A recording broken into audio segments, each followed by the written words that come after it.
Hello everyone. एक बार फिर से आप सभी का बहुत बहुत स्वागत है आपके अपने यूट्यूब चैनल जिसका नाम है एम नर्सिंग कैरियर पॉइंट। साथियों, नर्सिंग कॉन्टेक्स्ट लाइव 2.0 वर्जन के अंदर हम एमसीक्यू सेशन का डिस्कशन करते हैं रोज़ाना 8 PM के ऊपर। रोज़ाना ईच नाइट के अंदर हम एमसीक्यू सेशन का डिस्कशन करते हैं। डेली आपको दिख रहा है स्क्रीन के ऊपर, डेली 8 PM के ऊपर ये आपका सेशन स्टार्ट हो जाता है। आप सभी लोग इसको रोज़ाना देख सकते हैं और इसके लिए आपको जो बेल आइकॉन है उसको प्रेस करना होगा और जो आपका चैनल है उस चैनल को सब्सक्राइब करना होगा। जब ये दो काम आप कर लेंगे तो रोज़ाना आपको नोटिफिकेशन मिलेगा और इस सेशन को आप रोज़ाना अटेंड कर सकते हैं। साथियों, जैसा कि आपको पता है कि लेक्चर की शुरुआत से पहले मैं 2-4 लाइनें आपको सुना देना चाहता हूं, उसके बाद हम सेशन की स्टार्टिंग करेंगे। तो आज की जो मोटिवेशनल थॉट है वो ये है साथियों कि आपने सुना होगा कि अगर ज़िंदगी में आप सफल होना चाहते हैं तो किसी सफल आदमी की निंदा मत करना। साथियों, एक बार फिर से रिपीट कर रहा हूँ कि अगर ज़िंदगी में आप सफल होना चाहते हैं ना तो कभी किसी सफल आदमी की निंदा मत करना, क्योंकि उस समय सक्सेसफुल की निंदा नहीं हो रही होती, सक्सेसफुल आदमी की निंदा नहीं हो रही होती, निंदा सफलता की हो रही होती है और सफलता देख रही होती है साला निंदनीय काम कर रहा है, इसके पास जाने का कोई अधिकार नहीं। इसलिए साथियों, इन्हीं शब्दों के साथ आज के इस लेक्चर की हम शुरुआत करते हैं और पहला क्वेश्चन आपकी स्क्रीन के ऊपर ये रहा। दोस्तों सभी रीड आउट करिएगा, क्वेश्चंस को रीड जरूर करें। विच of the following antidote that is used for prevent when overdose of warfarin. आपको क्या बताना है? एंटीडोट बताना है कि वो कौन सा एंटीडोट है जो यूज किया जाता है किसी पेशेंट के लिए जब ओवरडोज हो जाए। किसकी ओवरडोज हो जाए? वारफेरिन ड्रग की ओवरडोज हो जाए। तो कौन सा आपको एंटीडोट यूज करना है, ये आपसे क्वेश्चन पूछा गया है। ऑप्शन ए है प्रोटामाइन सल्फेट यूज करते हैं, हिपेरिन यूज करते हैं, एट्रोपिन सल्फेट यूज करते हैं, या फिर आपसे बोला है विटामिन के यूज करते हैं। तो साथियों यहाँ पे जो राइट आंसर होगा वो है डी आपका राइट आंसर है।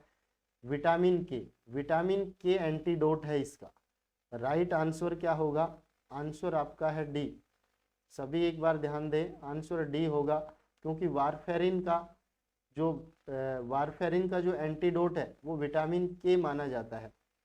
उसके बाद वारफेरिन है, ये ब्लड थिनर का काम करता है, आप सभी को पता है। जो प्रोटामाइन सल्फेट यहाँ पे दिया गया है ये भी आपसे बहुत बार हर दूसरे तीसरे एग्जाम के अंदर ये क्वेश्चन पूछा जाता है। ये हिपेरिन का एंटीडोट है। प्रोटामाइन सल्फेट किसका एंटीडोट है? हिपेरिन का एंटीडोट है। और हिपेरिन अपने आप में ब्लड कोएगुलेंट के अंदर काम में लिया जाता है। जब किसी का ब्लड ज़्यादा कोएगुलेशन हो जाए तो उसको पतला करने के लिए हिपेरिन यूज करते हैं। इसके बाद आता है एट्रोपिन सल्फेट। एट्रोपिन सल्फेट आपने देखा होगा, ऑर्गेनोफॉस्फोरस की पॉइजनिंग हो जाए, ये इस कंडीशंस के अंदर जो आपका एंटीडोट है वो एट्रोपिन सल्फेट काम में लिया जाता है। उसके बाद नेक्स्ट अगले क्वेश्चन की ओर बढ़ते हैं। अगला क्वेश्चन हमारा स्क्रीन के ऊपर रीड आउट करें सभी लोग। Deficiency of which of the following cation. Cation का मतलब होता है जिनके ऊपर पॉजिटिव चार्ज लगा रहता है, वो electrolytes. Which of following cation may cause amphotericin B toxicity when the drug is administer. Deficiency का मतलब होता है कमी। वो कौन सा कैटायन है या वो कौन सा ऐसा आयन है जिसकी कमी हो जाने से एम्फोटेरिसिन ड्रग की टॉक्सिसिटी होगी अगर आप उस मरीज को एम्फोटेरिसिन बी देंगे तो। ये क्वेश्चन आपसे पूछा गया है। एम्फोटेरिसिन बी कौन सी ड्रग है? सभी को पता होगा, आजकल के टाइम में जो कोविड पैंडेमिक आया था इसके अंदर एक ये ड्रग भी बहुत ज़्यादा काम में ली गई थी जब पेशेंट्स को म्यूकोरमाइकोसिस हुआ था, क्योंकि कोविड पेंडेमिक के दौरान एक कॉम्प्लिकेशन और देखने को मिला था जिसको आप लोगों ने सुना था कि म्यूकोरमाइकोसिस। तो म्यूकोरमाइकोसिस के अंदर एक फंगल इन्फेक्शन होता है, और फंगल इन्फेक्शन कोई भी हो उसके अंदर जो एक ड्रग यूज की जाती है वो ड्रग कौन सी यूज की जाती है, एम्फोटेरिसिन बी यूज की जाती है। तो जब किसी मरीज को एम्फोटेरिसिन बी चल रहा होगा और उस मरीज में किसी आयन की कमी हो जाएगी, वो आयन कौन सा है, तो उससे इसकी टॉक्सिसिटी देखने को मिलती है। तो आप लोग एक बार देखें, अगर मैग्नीशियम की कमी होगी मरीज में तो क्या एम्फोटेरिसिन की टॉक्सिसिटी हो सकती है अगर उसको देंगे तो, या फिर आपने देखा कैल्शियम या फिर सोडियम या फिर पोटेशियम। तो राइट आंसर है साथियों डी आंसर है आपका, ये राइट है, राइट आंसर है डी। और डी बोले तो पोटेशियम। अगर पोटेशियम की कमी हो जाती है, अगर पोटेशियम की कमी हो जाती है किसी पेशेंट के अंदर, यानी हाइपोकैलेमिया अगर हो जाता है, तो उस मरीज के अंदर टॉक्सिसिटी देखने को मिलेगी एम्फोटेरिसिन बी की। एक बार वापस बोल रहा हूँ, अगर किसी पेशेंट को एम्फोटेरिसिन ड्रग चल रही है, अगर किसी पेशेंट को एम्फोटेरिसिन बी ड्रग चल रही है, तो उसके अंदर आप लोग पोटेशियम लेवल चेक कर लेना। क्या चेक कर लेना साथियों, पोटेशियम लेवल चेक कर लेना।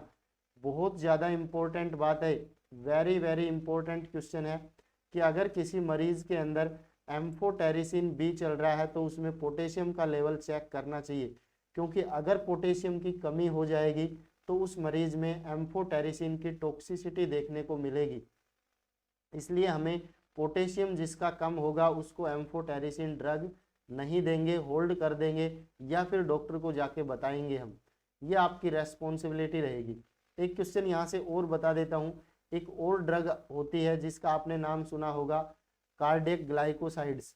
और जो कार्डियक ग्लाइकोसाइड्स है इनको भी जब देते हैं तो आप लोग पोटेशियम का लेवल चेक करते हैं, क्योंकि अगर पोटेशियम का लेवल मेंटेन नहीं होता है तो वहाँ भी टॉक्सिसिटी होने के चांस ज़्यादा रहते हैं। सोडियम का लेवल जब आप देखते हैं तो एक ड्रग का नाम सुना होगा आपने, लिथियम कार्बोनेट। और जब लिथियम जो ड्रग है मैनिया के अंदर देते हैं तो वहाँ पे हम पेशेंट का सोडियम लेवल चेक करते हैं, क्योंकि अगर सोडियम की कमी होगी तो फिर लिथियम ड्रग देंगे तो उसकी ओवरडोज या टॉक्सिसिटी होने के चांस ज़्यादा रहते हैं। तो मैंने यहाँ से 5-6 क्वेश्चन आपके क्लियर कर दिए हैं। आगे क्वेश्चन की ओर बढ़ते हैं हम। अगला क्वेश्चन रीड आउट करें। Breast is the composed of, जो ब्रेस्ट होते हैं, फीमेल ब्रेस्ट की मेनली बात हो रही है, या कोई भी जो ब्रेस्ट है वो किससे मिलके बना होता है, कंपोज्ड ऑफ। आपने देखा होगा, पढ़ा भी होगा कि ग्लैंडुलर टिश्यू के कारण जो ब्रेस्ट है वो किससे मिलके बना होता है, ग्लैंडुलर टिश्यू के से मिलके बना होता है, या ब्रेस्ट है वो कनेक्टिव टिश्यू से मिलके बना होता है, या सी ऑप्शन है आपका कनेक्टिव एंड फैटी टिश्यू से मिलके बना होता है, या डी ऑप्शन है आपका ग्लैंडुलर एंड फैटी टिश्यू से मिलके बना होता है। तो साथियों ये क्वेश्चन आपसे पूछा गया है कि ब्रेस्ट है वो स्पेशली कौन से टिश्यू से मिलके बना हुआ होता है। आंसर आप लोग देखें, जो ब्रेस्ट है इसके अंदर राइट आंसर आपका है इसका डी आंसर राइट होगा। राइट आंसर डी है, ग्लैंडुलर एंड फैटी टिश्यू से मिलके बना होता है। आंसर आपका होगा D, glandular and fatty tissue. एक बार आप लोग देख लें, ब्रेस्ट के अंदर एक तो ग्लैंडुलर टिश्यू पाए जाते हैं। मैं आप लोगों को बता देना चाहता हूं कि जो ग्लैंडुलर टिश्यू हैं ये बहुत सी जगह पे पाए जाते हैं बॉडी के अंदर। ब्रेस्ट के अंदर पाए जाते हैं, पैनक्रियाज में पाए जाते हैं, लीवर के अंदर पाए जाते हैं, लंग्स के अंदर पाए जाते हैं। इन सब स्ट्रक्चर्स के अंदर क्या पाए जाते हैं, ग्लैंडुलर टिश्यू पाए जाते हैं। साथियों आप हमेशा याद रखना, और ग्लैंडुलर टिश्यू का जब कैंसर होता है तो उसको आप लोग एडेनोकार्सिनोमा के नाम से भी जानते हैं। ये क्वेश्चन भी बहुत ज़्यादा इंपॉर्टेंट है। तो ब्रेस्ट के अंदर कौन से टिश्यू पाए जाते हैं, एक तो ग्लैंडुलर टिश्यू होते हैं, और दूसरे कौन से टिश्यू होते हैं, तो आप लोग बताएं फैटी टिश्यू, जिनको आप लोग क्या बोलते हैं, एडिपोज टिश्यू भी बोलते हैं। क्या बोलते हैं साथियों, इनको एडिपोज टिश्यू भी बोलते हैं। अब आप लोग देखना, जो ब्रेस्ट है ये दोनों टिश्यू से मिलके बना होता है। जो ग्लैंडुलर टिश्यू है इनका काम अगर आपसे पूछा जाए तो आप लोग बता देना प्रोड्यूस मिल्क। मिल्क को प्रोड्यूस कौन करते हैं? ग्लैंडुलर टिश्यू मिल्क का प्रोडक्शन करवाते हैं, सॉरी मिल्क को प्रोड्यूस करवाते हैं। उसके बाद मिल्क प्रोडक्शन के लिए जो हार्मोन अगर आपसे पूछा जाए कि कौन सा हार्मोन रेस्पॉन्सिबल होता है, तब आप लोग बोलते हैं कि प्रोलैक्टिन हार्मोन रेस्पॉन्सिबल होता है। लेकिन मिल्क को बाहर निकालने के लिए कौन सा हार्मोन जरूरी होता है, तब आप बोलते हैं कि ऑक्सीटोसिन जरूरी होता है, जो मिल्क इजेक्शन के लिए जरूरी होता है, लेट डाउन रिफ्लेक्स के लिए जरूरी होता है। उसके बाद जो फैटी टिश्यू है, एडिपोज टिश्यू है, इनका काम क्या होता है? तो आप कह सकते हैं कलेक्शन ऑफ फैट। यहाँ पे फैट का क्या होता है? कलेक्शन होता है, कलेक्शन ऑफ फैट। और फैट का कलेक्शन होता है तो ये ब्रेस्ट को क्या देते हैं? एक वेट गेन करवाते हैं, ब्रेस्ट का साइज मेंटेन करवाते हैं। इसलिए आप लोगों ने देखा होगा कि ब्रेस्ट दो टिश्यू से मिलकर बना होता है, ग्लैंडुलर एंड फैटी टिश्यू। आगे बढ़ते हैं अगले क्वेश्चन की ओर साथियों। स्क्रीन के ऊपर ये रहा आपका question number 4, which of the following drug is not a plasma expander. कि इनमें से जो दवा दी गई है, इन दवा में से कौन सी दवा है जो नहीं है? नहीं का मतलब प्लाज्मा एक्सपेंडर नहीं है, प्लाज्मा एक्सपेंडर नहीं है, वो कौन सी दवा है? आप लोग बताएं। डेक्स्ट्रान, मैनिटोल, या फिर ह्यूमन एल्बुमिन, या फिर हेंसा स्टार्च। आप लोगों को समझ में आ रहा होगा। देखो यहाँ पे जो डेक्स्ट्रोन है ये भी प्लाज्मा एक्सपेंडर है, मैनिटोल है ये प्लाज्मा एक्सपेंडर नहीं होता है, ह्यूमन एल्बुमिन है, एल्बुमिन भी प्लाज्मा एक्सपेंडर होता है, और हेंसा स्टार्च है ये भी प्लाज्मा एक्सपेंडर होता है। तो आपसे पूछा है कि कौन सा नहीं होता है, तो नहीं का आंसर तो है भाई मैनिटोल। तो राइट आंसर आप लोग क्या याद रखेंगे? मैनिटोल। अब एक बार आप लोग ये समझ लें कि ये प्लाज्मा एक्सपेंडर क्या होते हैं, तो मैं आपको बता दूं प्लाज्मा एक्सपेंडर वो सब्सटेंस होते हैं जो ब्लड वॉल्यूम को बहुत जल्दी इंक्रीज कर देते हैं, और ये प्लाज्मा के ही व्युत्पन्न होते हैं, प्लाज्मा से ही मिलके बने होते हैं, प्लाज्मा जैसी इनकी कंपोजिशन होती है। इन सब्सटेंस को आप लोग प्लाज्मा एक्सपेंडर बोलते हैं। आप लोगों ने सुना होगा जब किसी पेशेंट को हाइपोवोलेमिक शॉक हो जाता है तो ऐसे कंडीशन के अंदर उस पेशेंट को इनिशियली और अर्ली स्टेज में सबसे पहले प्लाज्मा एक्सपेंडर दिए जाते हैं उसका ब्लड वॉल्यूम बढ़ाने के लिए। तो प्लाज्मा एक्सपेंडर के अंदर आप लोग बता सकते हैं कि डेक्स्ट्रान भी प्लाज्मा एक्सपेंडर है, ह्यूमन एल्बुमिन भी प्लाज्मा एक्सपेंडर है, और हेंसा स्टार्च भी प्लाज्मा एक्सपेंडर है। तो कौन नहीं है? मैनिटोल नहीं है। तो फिर आपसे ये पूछा जाता है साथियों कि ये मैनिटोल क्या है, तो मैनिटोल आप लोग बताएंगे ये ओस्मोटिक डायूरेटिक्स है। क्या है साथियों? ये ओस्मोटिक डायूरेटिक्स, ओस्मोटिक डायूरेटिक्स है ये। और ओस्मोटिक डायूरेटिक्स का काम क्या होता है, तो ये भी आप लोगों को पता होना चाहिए क्योंकि ये क्वेश्चन भी आपसे बहुत बार पूछा जाता है। ओस्मोटिक डायूरेटिक्स इनमें से कौन सी ड्रग है, तो आप लोग बताते हैं यूरिया और मैनिटोल। ये कैसे हैं? ओस्मोटिक डायूरेटिक्स कैटेगरी के हैं। और जब डायूरेटिक्स है तो आप लोगों ने देखा होगा एक तो जो ब्लड प्रेशर होता है, जिनको हाइपरटेंशन होता है, उसके अंदर ये यूज किए जा सकते हैं। उसके अलावा आपने देखा होगा इनके अगर यूजेज देखे जाएं तो आपने देखा होगा एक तो हाइपरटेंशन के अंदर इनको यूज करते हैं। उसके अलावा आपने देखा होगा जब सेरिब्रल एडिमा वगैरह हो जाए, सेरिब्रल एडिमा, इसके अंदर न्यूरो के अंदर आपने सबसे ज्यादा ये ड्रग चलती हुई देखी होगी मैनिटोल। और मैनिटोल जो इंजेक्शन है सेरिब्रल एडिमा को कम करने के लिए भी यूज किया जाता है क्योंकि ये डायूरेटिक्स की तरह काम करता है। आगे बढ़ते हैं साथियों। अगला क्वेश्चन रीड आउट करिए। देखो क्वेश्चन में हर एक सेशन में आपसे कम से कम 60 से 70 क्वेश्चन डिस्कस करता हूं, तो साथियों रोजाना 8 PM के ऊपर आप सेशन को देखना बिल्कुल ना भूलें। रोजाना आपके ये सेशन आपका स्टार्ट किया जाता है और यहाँ से कम 70 से 80 क्वेश्चन या 60 से 70 क्वेश्चन यहाँ पे डिस्कस होते हैं। हर क्वेश्चन में मैं 4 से 5 6 क्वेश्चन डिस्कस करने की कोशिश करता हूँ, तो आप लोग अच्छे से ध्यान से पढ़ें। करेक्ट ऑर्डर ऑफ oogenesis, भाई oogenesis का करेक्ट ऑर्डर क्या होता है? oogenesis क्या होता है, सबसे पहले तो ये पता होना चाहिए।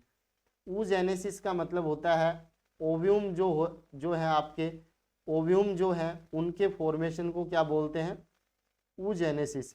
यानी फीमेल के अंदर जो गोनाड्स हैं, जिसको मेन गोनाड्स बोलते हैं, ओव्यूम के फॉर्मेशन को ही आप लोग क्या बोल सकते हैं, oogenesis बोल सकते हैं। और ये oogenesis कहाँ पे होता है, तो साथियों आप सभी को पता है ये ओवेरी के अंदर होता है, ठीक है। इसके बाद oogenesis की जो प्रक्रिया है, यानी ओवेरी अंडा देती है, तो जो अंडा मैच्योर अंडा बाहर आता है उससे पहले उसका क्या होता है, oogenesis होता है, उसका फॉर्मेशन होगा, फॉर्मेशन के बाद उसका मैच्योरेशन होगा, यानी एक स्पेशल सेल बनेगी और फिर उससे एक मैच्योर सेल बनेगी। जब वो मैच्योर सेल बन जाएगी और जब वो रिलीज होगी तब आप उसको बोलते हैं कि ओव्यूम बाहर आ गया। तो ये प्रोसेस आपका क्या कहलाता है साथियों, oogenesis कहलाता है। अब आपने देखा होगा कि जो oogenesis है इसकी सीक्वेंस आपसे पूछी गई है कि इसका करेक्ट सीक्वेंस क्या होता है। एक बार ऑप्शन पे आ जाते हैं, देखो कि सबसे पहले oogonia होगा, oogonia बनेगा, उसके बाद प्राइमरी oocyte बनेंगे, उसके बाद सेकेंडरी oocyte बनेंगे और फिर ओव्यूलेशन होगा। क्या ये स्टेप सही है, ये सीक्वेंस सही है, या फिर बी ऑप्शन, पहले प्राइमरी oocyte बनते हैं, फिर सेकेंडरी oocyte बनते हैं, उसके बाद oogonia बनता है, फिर ओव्यूलेशन होता है। या तीसरा पढ़िए आप, पहले ओव्यूलेशन होता है, फिर प्राइमरी oocyte बनता है, फिर सेकेंडरी oocyte, फिर oogonia। या लास्ट ऑप्शन है oogonia, ovulation, primary oocyte, secondary oocyte। साथियों मैं आपको बता दूं जो राइट आंसर है आपका वो है ए। देखो सबसे पहले oogonia बनते हैं और लाखों की संख्या में oogonia बनते हैं फीमेल्स के अंदर, फीमेल गोनाड्स के अंदर। उसके बाद ये oogonia आप कह सकते हैं छोटी छोटी सेल्स होती हैं जिनको आप लोग क्या बोलते हैं, oogonia बोलते हैं। ये छोटी छोटी सेल्स धीरे धीरे बड़ी सेल्स के अंदर बनती जाती हैं, इनका साइज इंक्रीज होता जाता है, उसको बोलते हैं प्राइमरी oocyte। इनको क्या बोलते हैं, प्राइमरी oocyte। उसके बाद ये प्राइमरी oocyte साथियों सेकेंडरी oocyte में बदलते हैं और सेकेंडरी oocyte में इनका साइज और ज़्यादा बढ़ जाता है। और इन सेकेंडरी oocyte को ही आप लोगों ने सुना होगा, इन सेकेंडरी oocyte को ही मैच्योर ग्राफियन फॉलिकल्स भी बोला जाता है। और फिर जब ये सेकेंडरी oocyte बन जाते हैं, जब ये मैच्योर हो जाते हैं, तो एक दिन ये क्या होंगे, ये बाहर निकलेंगे और बाहर निकलेंगे तो आप ओवेरी से बाहर निकलेंगे और उस दिन को क्या बोलते हैं, ओव्यूलेशन बोलते हैं। यानी जब ओव्यूलेशन होगा तो ये ग्राफियन फॉलिकल्स बाहर आ जाते हैं, ये ग्राफियन फॉलिकल्स कहाँ आ जाते हैं, बाहर आ जाते हैं। और बाहर आते हैं तो इन्हीं को क्या बोला जाता है, मैच्योर ग्राफियन फॉलिकल्स को ही सेकेंडरी oocyte बोला जाता है। जब ये रिलीज किया जाता है और इस रिलीज करने की जो प्रोसेस है इसको क्या बोला जाता है, ओव्यूलेशन बोला जाता है। तो जो करेक्ट ऑर्डर है वो ये है, आप लोग ध्यान में रखें, मैंने आपसे डिस्कस कर लिया। आगे बढ़ते हैं। इसके बाद अगला जो क्वेश्चन है आपकी स्क्रीन के ऊपर, most reliable indicator of true labour. True labour को पूछा है भाई, ट्रू लेबर का सबसे ज्यादा रिलायबल विश्वसनीय इंडिकेटर कौन सा है इनमें से। ऑप्शन ए है effacement and dilation of cervix, option B है painful uterine contraction, option C है suprapubic discomfort at regular interval, option D है ऑल ऑफ द अबोव। आपने देखा होगा, देखो जब भी ट्रू लेबर स्टार्ट होता है, ट्रू लेबर का ट्रू जो पेन स्टार्ट होता है, ट्रू लेबर के अंदर क्या स्टार्ट होता है साथियों, ट्रू पेन स्टार्ट होता है। तो ट्रू पेन में आपने देखा होगा कि धीरे धीरे ये पेन बढ़ता जाता है और जैसे जैसे पेन धीरे धीरे बढ़ता जाता है उसके साथ साथ आपने देखा होगा सर्विक्स का क्या होता है, एफासमेंट होता है और सर्विक्स का डायलेशन होता है। देखो डायलेशन का मतलब होता है कि सर्विक्स है उसका डायलेशन हो जाता है, और डायलेशन जब 2 से 10 तक सेंटीमीटर तक डायलेशन होता है, यानी धीरे धीरे ये डायलेशन बढ़ता जाता है और जब 10 सेंटीमीटर डायलेशन हो जाता है सर्विक्स का, इसका मतलब कंप्लीट डायलेशन हो गया सर्विक्स का। उसके बाद सर्विक्स क्या हो जाती है, मर्ज हो जाती है और उसको बोलते हैं सर्विक्स का एफासमेंट हो गया। इसके बाद देखो ट्रू लेबर पेन से, ट्रू पेन से लेके और full dilation of cervix, true pain से लेके फुल डायलेशन ऑफ सर्विक्स, यहाँ तक की जो स्टेज होती है इसको लेबर की पहली स्टेज बोला जाता है। क्या बोला जाता है, फर्स्ट स्टेज लेबर की बोला जाता है। तो लेबर का जो ट्रू लेबर है इसका मेन इंडिकेटर है जो रिलायबल है वो किसको माना जाएगा इनमें से, तो आप लोग कहेंगे कि ए आंसर आपका बिल्कुल राइट है। राइट आंसर है ए, एफासमेंट एंड डायलेशन ऑफ सर्विक्स, इसको आप लोग बोलते हैं ट्रू या फिर ट्रू लेबर का रिलायबल इंडिकेटर माना जाता है। आगे बढ़ते हैं साथियों, आगे नेक्स्ट क्वेश्चन आपके स्क्रीन के ऊपर, which of the following is also known as Leopold fourth manure.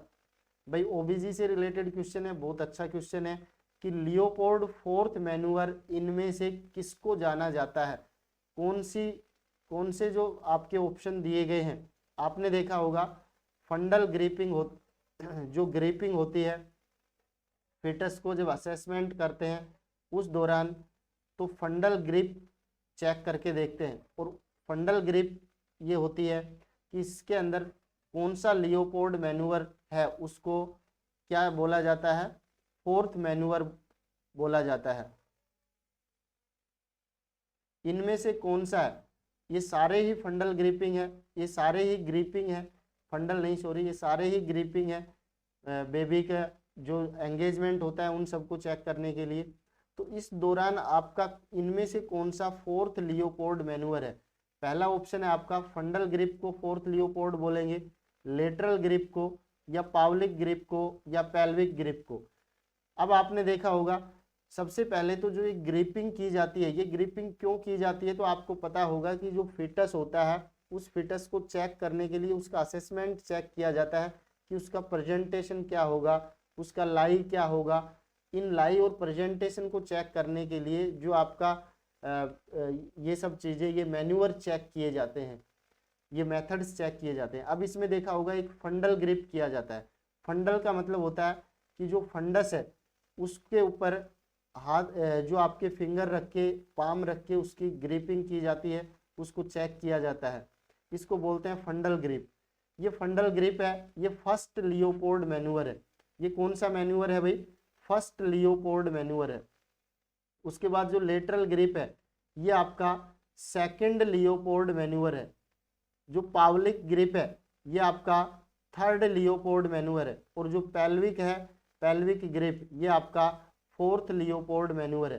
तो आपका आंसर आपको मिल गया होगा कि फोर्थ लियोपोल्ड किसको बोलेंगे, पेल्विक ग्रिप को बोलेंगे। इसको दूसरे नाम से पेल्विक ग्रिप सेकंड भी बोला जाता है।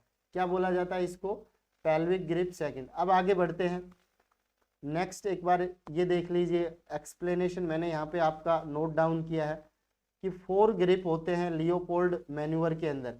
लियोपोल्ड जो मैन्यूअर है, लियोपोल्ड ने जो दिया था, इस मैन्यूअर के अंदर 4 ग्रिप होते हैं, 4 जगह से हम टच करते हैं और देखते हैं। पहला होता है फर्स्ट जो लियोपोल्ड है, फर्स्ट लियोपोल्ड जिसको फंडल ग्रिप बोलते हैं, और इसमें फंडस को ग्रिपिंग करते हैं। और ये क्यों किया जाता है, वेरी वेरी इंपॉर्टेंट है, ये क्वेश्चन आपसे पूछा जाता है। यानी यहाँ से 4 क्वेश्चन बनेंगे। फंडल ग्रिप क्यों चेक किया जाता है आपसे पूछा जाए तो आपको बताना है determine what part of fetus lying in the fundus. जो फंडस है उसके अंदर फीटस का कौन सा पार्ट है, फीटस का कौन सा पार्ट फंडस के अंदर है, इस चीज को डिटरमाइन करने के लिए आपको क्या करना पड़ेगा, फंडल ग्रिप चेक करना पड़ेगा महिला का। उसके बाद सेकंड है आपका लियोपोल्ड सेकंड, और लियोपोल्ड सेकंड को लेटरल और अम्बिलिकल ग्रिप भी बोलते हैं, ऑल्सो नोन एज। अगर आपसे बोला जाए तो आप लोग बोलना इसको also known as fundal grip, sorry second Leopold को लेटरल और अम्बिलिकल ग्रिप बोलते हैं। सॉरी भाई। और ये लेटरल और अम्बिलिकल ग्रिप है, ये क्यों चेक की जाती है? तो आप लोग यहां से बताएं। To find out the position of back, कि जो फिटस है उसकी पोजीशन कौन सी है, बैक की लिम्ब की पोजीशन क्या है, एंटीरियर शोल्डर कहाँ पे है उसका, इन चीजों का देखो। अगर फिटस के पार्ट को डिटरमाइन करना है आपको, तब तो आप लोग क्या करते हैं, फिटस के पार्ट्स को डिटरमाइन करना है कि उसका हेड पहले आया है या पैर पहले आए हैं फंडस के अंदर। ये इसके लिए तो आप फंडल ग्रिपिंग कर रहे हैं। लेकिन अगर फिटस की पोजीशन देखनी है आपको, या लिम्ब्स देखने हैं, या फिर एंटीरियर शोल्डर देखना है, तो आपको लेटरल ग्रिपिंग करना पड़ेगा। तीसरा है आपका थर्ड लियोपोल्ड मैन्यूअर, जिसको पावलिक ग्रिप बोलते हैं और फर्स्ट पेल्विक ग्रिप बोलते हैं। आप लोग ध्यान रखना, थर्ड लियोपोल्ड मैन्यूअर का ही दूसरा नाम है साथियों, ऑल्सो नोन एज, इसको बोलते हैं पेल्विक ग्रिप, या फिर इसका एक और नाम है जिसको आप लोग बोलते हैं फर्स्ट पेल्विक ग्रिप। ये क्वेश्चन बहुत बार, यानी यहाँ से 2 क्वेश्चन बन गए इस थर्ड लियोपोल्ड से। थर्ड लियोपोल्ड का दूसरा नाम क्या है, पावलिक ग्रिप है। तीसरा नाम इसका क्या है, फर्स्ट पेल्विक ग्रिप है। थर्ड लियोपोल्ड मैन्यूवर क्यों किया जाता है, तो आप कहेंगे एंगेजमेंट, प्रेजेंटिंग पार्ट का एंगेजमेंट चेक करने के लिए कि कौन सा पार्ट है प्रेजेंटिंग जो फिक्स हुआ है, उसको चेक करने के लिए आप लोग क्या करते हैं, पावलिक ग्रिप करते हैं। फोर्थ लियोपोल्ड जो मैन्यूवर है, ये आप लोग इसको पेल्विक ग्रिप बोलते हैं, ओनली पेल्विक ग्रिप बोल सकते हैं इसको, या फिर इसको सेकंड पेल्विक ग्रिप बोलते हैं। वेरी वेरी इंपॉर्टेंट, यहाँ से आप हर बार कंफ्यूज होते हैं, क्योंकि इसमें भी पेल्विक ग्रिप बोलते हैं, इसको भी पेल्विक ग्रिप बोलते हैं। लेकिन ये ध्यान रखें, कंफ्यूज नहीं होना है, इसको फर्स्ट पेल्विक ग्रिप बोलते हैं, इसको सेकंड पेल्विक ग्रिप बोलते हैं साथियों। और फर्स्ट और सेकंड कुछ भी नहीं दिया हो, जैसा मैंने आपको क्वेश्चन दिया है, तब आप उसको बोलेंगे कि ये फोर्थ लियोपोल्ड मैन्यूवर की बात हो रही है। ये क्यों चेक किया जाता है, तो आप कहेंगे to note the precise of presenting part, presenting part को चेक करने के लिए, एटीट्यूड चेक करने के लिए फिटस का, एंगेजमेंट चेक करने के लिए, वर्टेक्स प्रेजेंटेशन चेक करने के लिए, इन सब चीज़ों के लिए फोर्थ लियोपोल्ड मैन्यूवर चेक किया जाता है। अगर किसी को इसमें डाउट है कि लाई क्या होती है, एटीट्यूड क्या होते हैं, प्रेजेंटेशन क्या होते हैं, तो एक लेक्चर आपका बना रखा है, उसको आप लोग देख सकते हैं। आगे बढ़ते हैं नेक्स्ट क्वेश्चन की ओर। Which of the following sequence use for taking vital sign in a newborn, बहुत इंपॉर्टेंट क्वेश्चन है भाई, सभी नर्सिंग फ्यूचर नर्सिंग ऑफिसर्स ध्यान दें। आप लोगों से वाइटल साइन पूछे गए हैं कि वाइटल साइन की सीक्वेंस क्या है, वाइटल साइन की सीक्वेंस क्या है, किसके अंदर, न्यूबॉर्न के अंदर। तीनों चीजों को याद रखें, सीक्वेंस पूछी है न्यूबॉर्न के अंदर, यानी आपको सबसे पहले क्या चेक करना है, टेम्परेचर चेक करना है, पल्स चेक करना है, या रेस्पिरेशन चेक करना है, या सबसे पहले पल्स चेक करनी है, रेस्पिरेशन फिर टेम्परेचर, या आपको पहले रेस्पिरेशन चेक करना है, फिर पल्स चेक करनी है, फिर टेम्परेचर चेक करना है, या फिर डी बोले तो पहले रेस्पिरेशन फिर टेम्परेचर फिर पल्स।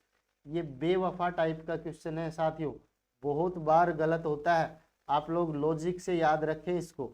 देखो टी बोले तो टेम्परेचर, टी बोले तो टेम्परेचर, पी बोले तो पल्स, और आर बोले तो रेस्पिरेशन। अब आपको जो सीक्वेंस यूज करनी है न्यूबॉर्न में, वो सबसे पहले आप लोग चेक करेंगे उसका रेस्पिरेशन। सबसे पहले आपको क्या चेक करना है, रेस्पिरेशन। उसके बाद आपको क्या चेक करनी है, पल्स। उसके बाद आपको क्या चेक करना है, टेम्परेचर। इसका रीजन सुन ले भाई। देखो अगर आपने सबसे पहले न्यूबॉर्न बेबी को अगर आपने पल्स चेक करने लग गए या उसका टेम्परेचर नोट करने लग गए तो बच्चा क्या होगा, इन्फेंट क्या होगा, क्राई करने लग जाता है, रोने लग जाता है। उसको जैसे ही छुओगे, नर्स उसको जाके अगर टच करेगी या फिर उसका पल्स चेक करने लगेगी तो बच्चा क्या करेगा, रोने लग जाएगा, क्राइंग करने लग जाएगा। और अगर बच्चा क्राइंग कर लिया तो उसका रेस्पिरेशन क्या हो जाएगा, बढ़ा हुआ मिलेगा, इंक्रीज देखने को मिलेगा, जो एक फॉल्स रिजल्ट होगा, जो सही रीडिंग नहीं होगी। इसलिए सबसे पहले आप लोग बच्चे का क्या चेक करें, रेस्पिरेशन चेक करें जाते ही, फिर आप पल्स चेक करें, फिर रेस्पिरेशन चेक करें। आगे बढ़ते हैं नेक्स्ट क्वेश्चन की ओर। अगला क्वेश्चन आपकी स्क्रीन पे इस प्रकार से है, new born baby skin covered, new born की स्किन कवर है भाई with white sticky material, white white material है, स्टिकी टाइप का मटेरियल है, दैट इज नोन एज, इस वाइट स्टिकी मटेरियल को किस नाम से जाना जाता है, जो न्यू बोर्न की बेबी को कवर करके रखता है। आप लोग बताएं, इसको मंगोलियन स्पॉट बोलते हैं, या फिर इसको लेन्यूगो बोलते हैं, या फिर इसको मीलिया बोलते हैं, या फिर इसको वर्निक्स बोलते हैं। तो साथियों आप लोग ध्यान रखें, ये वाइट सब्सटेंस जो होता है बेबी की स्किन को कवर रखता है, इसको वर्निक्स कैसियोसा बोलते हैं, वर्निक्स कैसियोसा। उसके बाद लेन्यूगो जो होता है, ये बच्चे के ऊपर जो शुरुआत के अंदर न्यूबॉर्न बेबी होता है उसके अंदर आपने देखे होंगे हेयर्स होते हैं, उनको आप लोग लेन्यूगो बोलते हैं। और मीलिया ये स्पॉट टाइप के कुछ फ्लूइड टाइप के वाइट इस प्रकार के कुछ स्पॉट्स होते हैं जिनको मीलिया बोलते हैं। और मंगोलियन स्पॉट का मतलब ये कोई आप लोग बोल सकते हैं डार्क कलर के स्पॉट्स होते हैं जिनको मंगोलियन स्पॉट बोलते हैं। उसके बाद नेक्स्ट आगे बढ़ते हैं, तो राइट आंसर आपका डी है इसमें। आगे बढ़ते हैं साथियों, क्वेश्चन रीड आउट करें।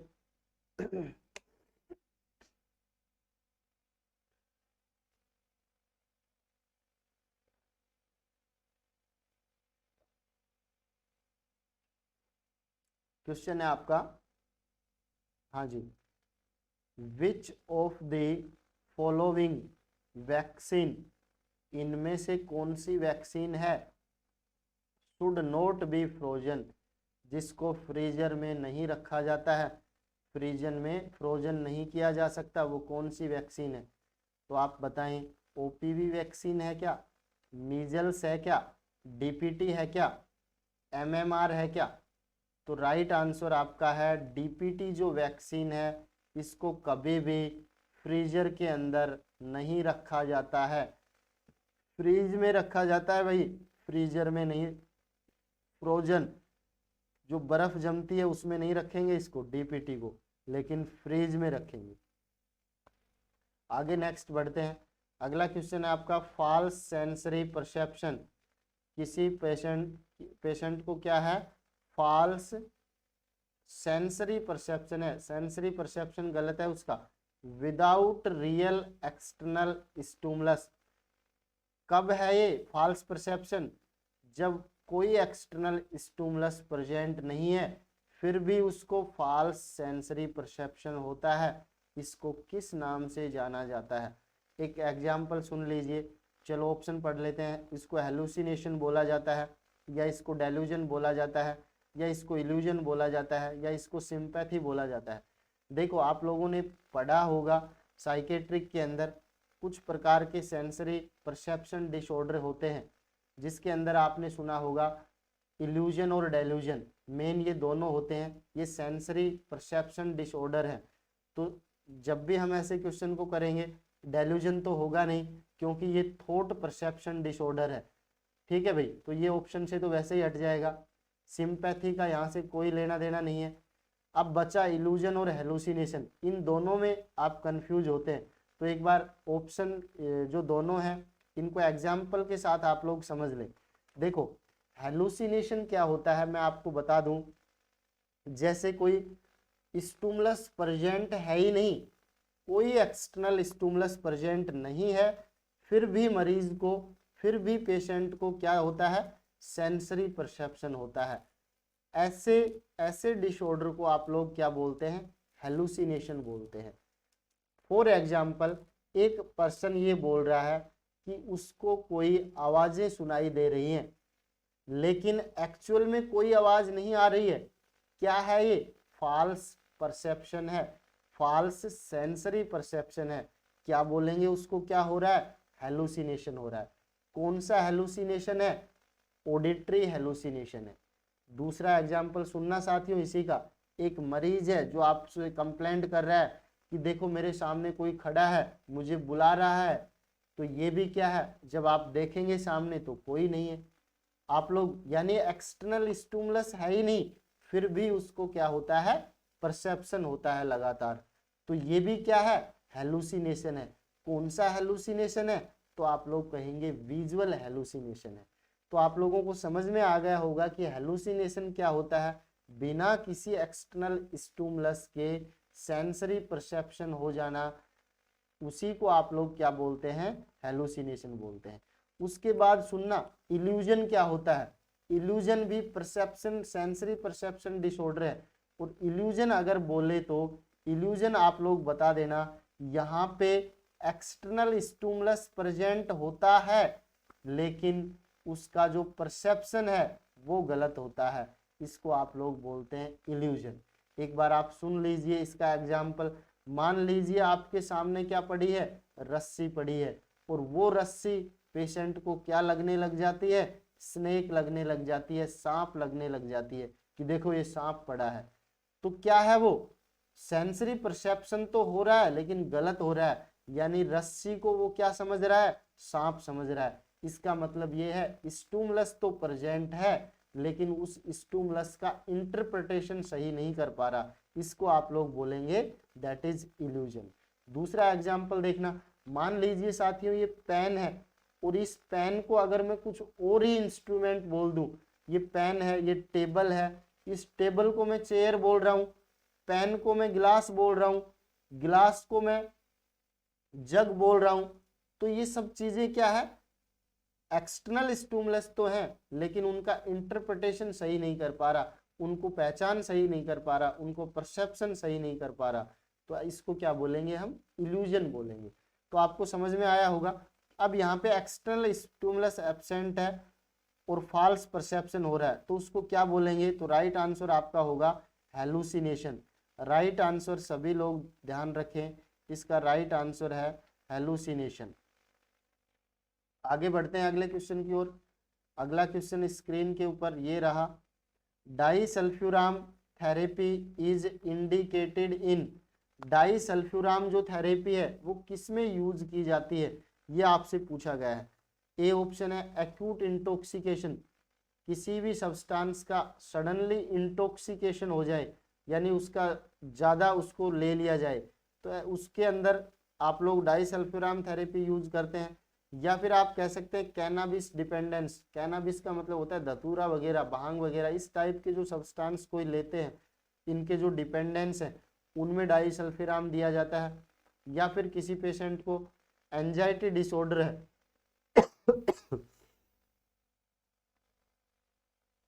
एंजाइटी डिसऑर्डर के अंदर आप लोग डाइसल्फ्यूराम यूज करते हैं। या कोई पेशेंट है जो क्रोनिक एल्कोहलिज्म लेता है, यानी लंबे समय से अल्कोहल का सेवन करता है, उस मरीज को इंटॉक्सिकेशन उस मरीज को डाइसल्फ्यूराम थेरेपी दी जाती है। तो किसको दी जाती है?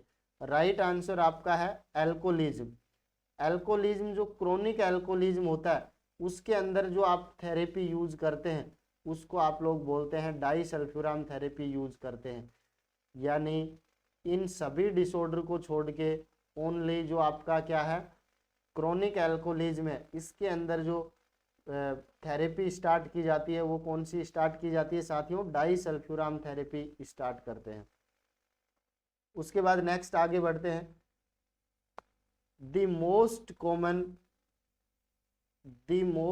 Common lungs cancer seen in non smoker is. Most common lungs cancer कौन सा देखने को मिलता है उन लोगों में जो नॉन स्मोकर है? तो आप लोग बताएं, स्मॉल सेल कार्सिनोमा, या फिर एडिनो कार्सिनोमा, या फिर लार्ज सेल कार्सिनोमा, या फिर स्क्वेमस सेल कार्सिनोमा। तो आप लोगों का आंसर होना चाहिए, देखो मैंने अभी थोड़ी देर पहले आपको बताया भी था कि ग्लैंडुलर टिश्यू का जो कैंसर होता है उसको एडिनोकार्सिनोमा बोलते हैं। और ये किस टाइप का कैंसर है, लंग्स जो कैंसर होता है वो सबसे ज्यादा आपका एडिनोकार्सिनोमा टाइप का होता है, यानी लंग्स का मैलिग्नेंट कैंसर है। Most common malignant cancer of lungs है जिसको एडिनोकार्सिनोमा बोला जाता है। मैलिग्नेंट का मतलब एक जगह से दूसरी जगह पे ये फैल जाती है, चली जाती है। उसके बाद नेक्स्ट हम आगे बढ़ते हैं, अगला क्वेश्चन आपका है एनोस्मिया। एनोस्मिया इज, एनोस्मिया का मतलब क्या होता है, ये आपसे पूछा है। ए का मतलब होता है एब्सेंट और नोस्मिया का मतलब होता है स्मेल, यानी स्मेल का सेंसेशन है वो एब्सेंट हो जाना, absent smell sensation. Smell sensation absent होने को टर्म को क्या बोलते हैं, एनोस्मिया बोलते हैं। तो यहाँ पे आप बता दें डिफिकल्टी इन स्वालोविंग, डिफिकल्टी इन स्वालोविंग होगी तो इसको आप लोग क्या बोलते हैं, ये भी आपसे पूछा जाएगा। डायस्फेजिया या डिस्फेजिया आप लोग बोल सकते हैं। लैक ऑफ एपिटाइट को क्या बोल सकते हैं, भूख कम लगना, इसको आप लोग बोल सकते हैं एनोरेक्सिया। मेडिकल जो टर्म है, टर्मिनोलॉजी है इनकी, ये इस नाम से बोली जाती है। इनएडिक्वेट एब्जॉर्प्शन फ्रॉम गट, इसको आप लोग माल एब्जॉर्प्टिव सिंड्रोम बोलते हैं, माल एब्जॉर्प्शन सिंड्रोम। उसके बाद है loss of sense of smell, और loss of sense of smell को आप लोग क्या बोलते हैं, एनोस्मिया बोलते हैं। तो राइट आंसर आपको मिल गया। नेक्स्ट आगे बढ़ते हैं साथियों, और अगला क्वेश्चन आपकी स्क्रीन पे इस प्रकार से है, the largest synovial joint in body. Largest synovial joint कौन सा होता है, साइनोवियल का मतलब होता है जो फ्रीली मूवेबल है, freely movable joint, freely movable joint है साइनोवियल टाइप का। इसके अंदर साइनोवियल केविटी होती है, दो आर्टिकुलर सरफेस होती हैं। तो इन सब की बात हम जब जॉइंट पढ़ेंगे तब पढ़ेंगे, लेकिन यहाँ पे आपसे ये पूछा है कि साइनोवियल जो जॉइंट है, ये जो साइनोवियल जॉइंट है इसके अंदर लार्जेस्ट, जितने भी आपको एग्जाम्पल दिए सभी साइनोवियल जॉइंट है, लेकिन सबसे लार्जेस्ट सबसे बड़ा साइनोवियल जॉइंट कौन सा है, आप बताएं इनमें से। क्या नी जॉइंट है, क्या वो शोल्डर जॉइंट है, क्या वो एंकल जॉइंट है, क्या वो रिस्ट जॉइंट है तो सारे ही साइनोवियल जॉइंट, लेकिन सबसे लार्जेस्ट की अगर बात की जाएगी तो आप राइट ए को टिक करना, नी जॉइंट सबसे लार्जेस्ट साइनोवियल जॉइंट है। उसके बाद नेक्स्ट आगे बढ़ते हैं साथियों, आज का जो लेक्चर है वो यहीं तक था। इसके बाद हम कल इसी समय दोबारा 8 बजे हम आपसे फिर मिलेंगे एक नए MCQ सेशन के साथ। तब तक के लिए आप सभी दोस्तों का बहुत बहुत धन्यवाद और शुक्रिया, आप लोगों ने इस चैनल को और इस वीडियो को देखा, सपोर्ट किया आपने, थैंक्स फॉर वाचिंग।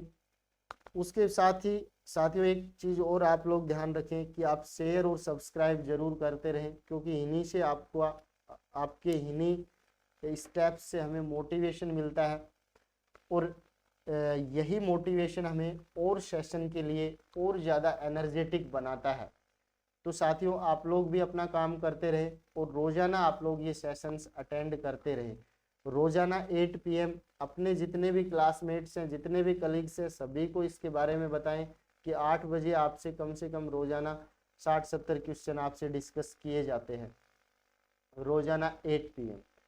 रात को हम आपसे डिस्कस करते हैं। और साथियों आपको मैं पहले भी आप लोगों को बताया है कि रात की पढ़ाई सबसे अच्छी पढ़ाई मानी जाती है, क्योंकि रात को आप किताबों के लिए और किताबें आपके लिए जगती रहती है, इसलिए दोनों ओर से वफा की जाती है, और जहाँ पे वफा होती है वहाँ पे आपको पता ही है रिजल्ट कैसा मिलने वाला है। तो इन सब बातों के बारे में हम डिस्कस करते रहेंगे, लेकिन आज के लिए इतना ही। आगे की जानकारी के लिए आप सेशन देखते रहें। एक बार फिर से आपका बहुत बहुत धन्यवाद।